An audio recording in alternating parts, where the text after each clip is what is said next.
It was 6:52 in the morning when my phone buzzed on the nightstand. I almost didn't answer it.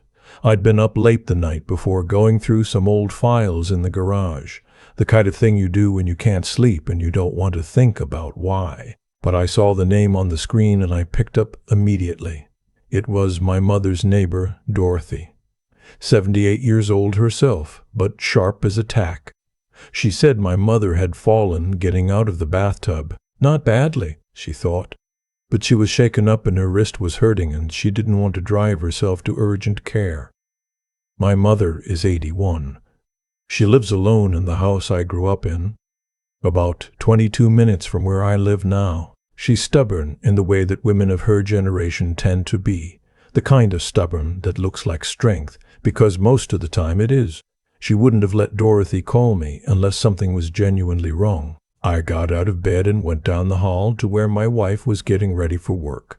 She was standing at the bathroom mirror doing her makeup. I told her what Dorothy had said. I told her my car was blocked in the driveway. We'd had some gutters replaced the week before, and the contractor had left a dumpster that was being picked up later that morning. I asked if I could take her car. She looked at me in the mirror. Not at me exactly, at my reflection. "I have a showing at 9, she said. "I can't be late." I told her I understood that. I just needed the car for an hour, maybe less. I'd have it back before 8:30. She set down her mascara and turned around. "Your mother has a doctor. She has neighbors. She's not my responsibility to manage, and honestly, I don't think she should be yours every single time something happens. She needs to have a plan for these situations." I stood there for a moment. I said her wrist might be broken. She turned back to the mirror. "Then Dorothy can take her. That's what neighbors are for." I went back to the bedroom. I called a rideshare. The fare was $14. I didn't ask again. I want to be clear about something, because I've thought about this a lot in the months since. What she said that morning. It wasn't the worst thing she'd ever said to me. It wasn't even close. But something about the way she said it, the flatness of it, the complete absence of any hesitation, that was the moment I understood that whatever we had built together was already gone. I just hadn't admitted it to myself yet. My mother's wrist wasn't broken, as it turned out. It was a bad sprain, and they wrapped it and gave her a brace and told her to follow up with her primary care physician in a week.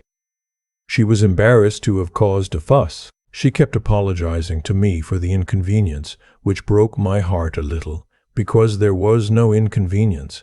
There was nowhere else I would have been. I stayed with her until almost noon.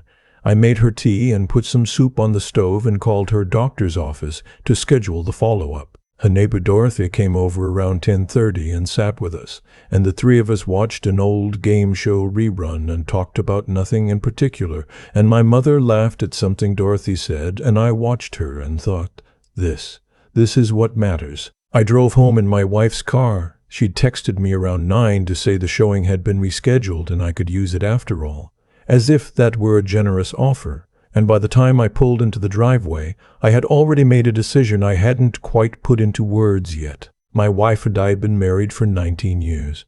We met when I was in my early 40s at a dinner party thrown by a colleague of mine.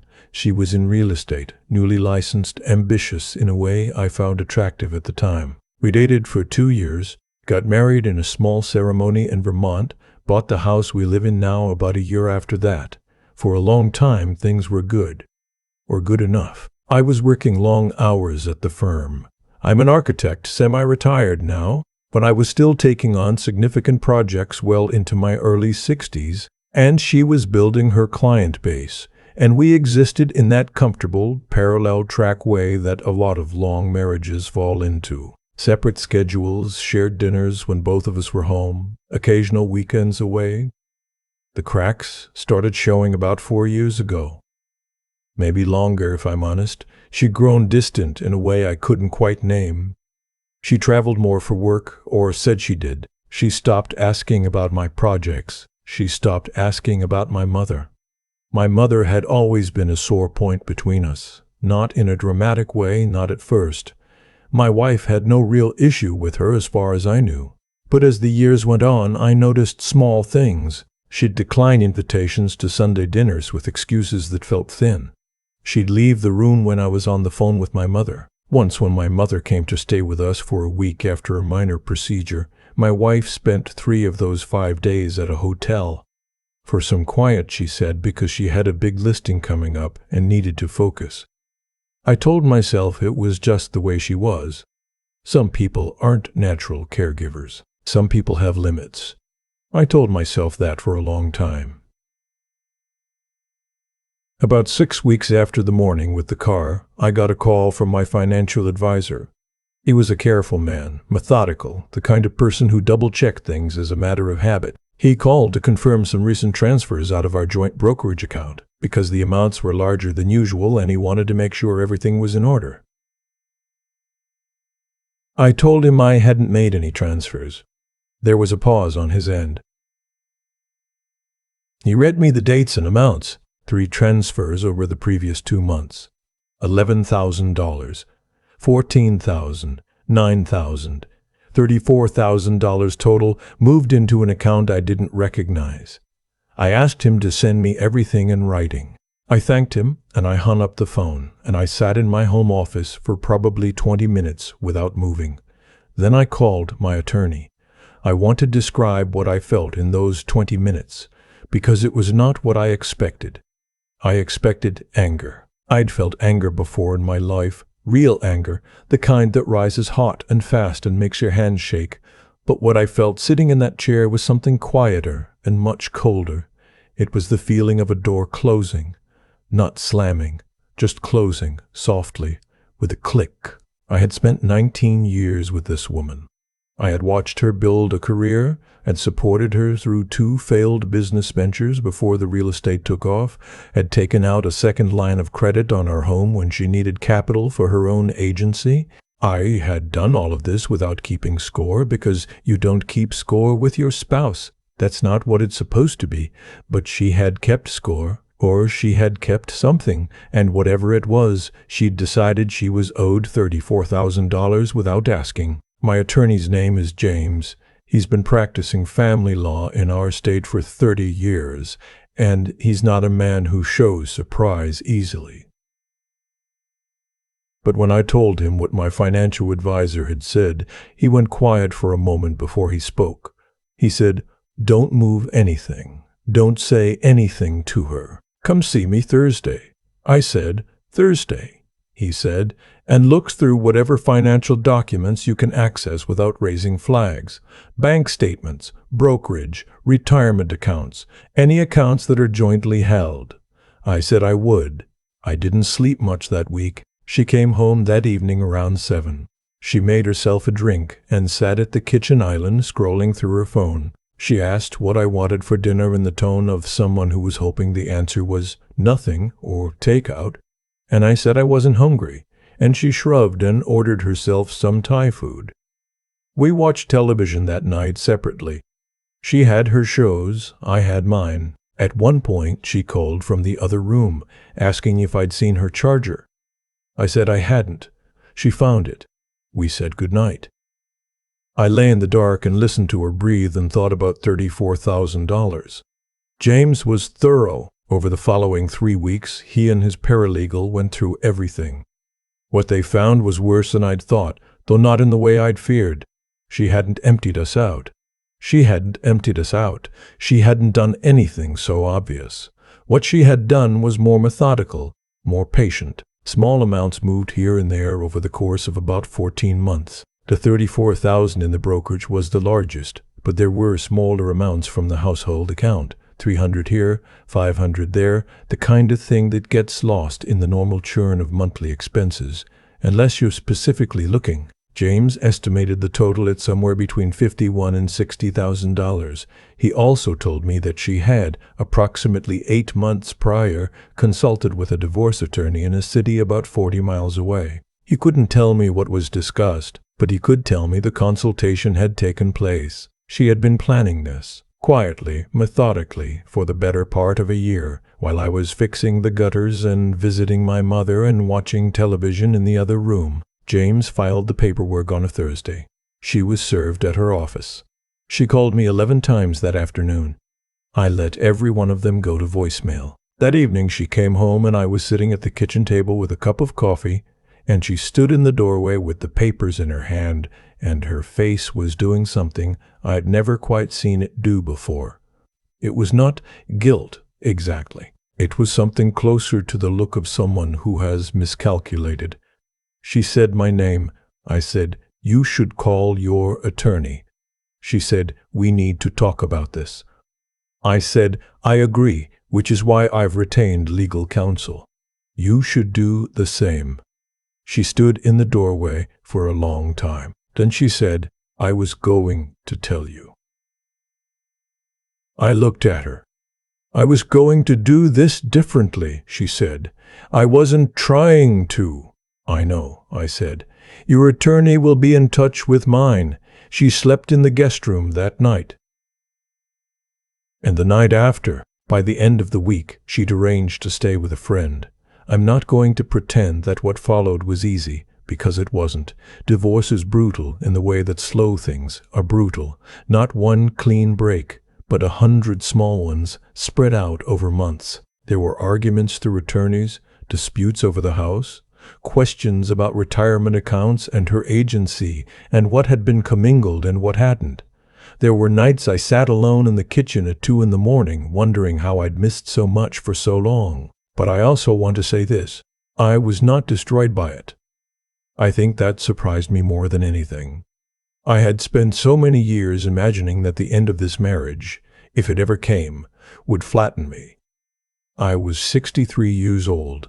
I had built my life around this partnership, or thought I had, and when it ended I expected to feel like rubble. Instead, what I felt was something closer to relief. Not immediately, not cleanly, but underneath everything else. Underneath the anger and the grief and the exhaustion of lawyers and paperwork and the peculiar loneliness of an empty house, underneath all of it was this quiet, steady sense of, I can breathe now. I didn't realize how much of my energy had been going toward maintaining something that no longer existed. You don't notice the weight of a thing until you put it down. My mother knows most of what happened. Not every detail, she doesn't need every detail, but she knows enough. She came over for dinner about a month after my wife moved out, and we sat at the kitchen table and ate the pot roast I'd made. And at some point she put her hand over mine and said, "You're going to be all right." I said, "I know." She said, "I mean it. You're going to be better then, all right." She was wearing the wrist brace still.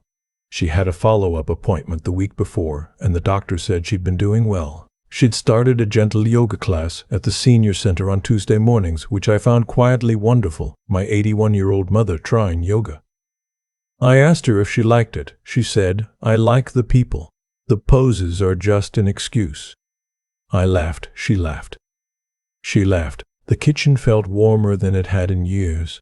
The divorce was finalized on a Wednesday in late autumn.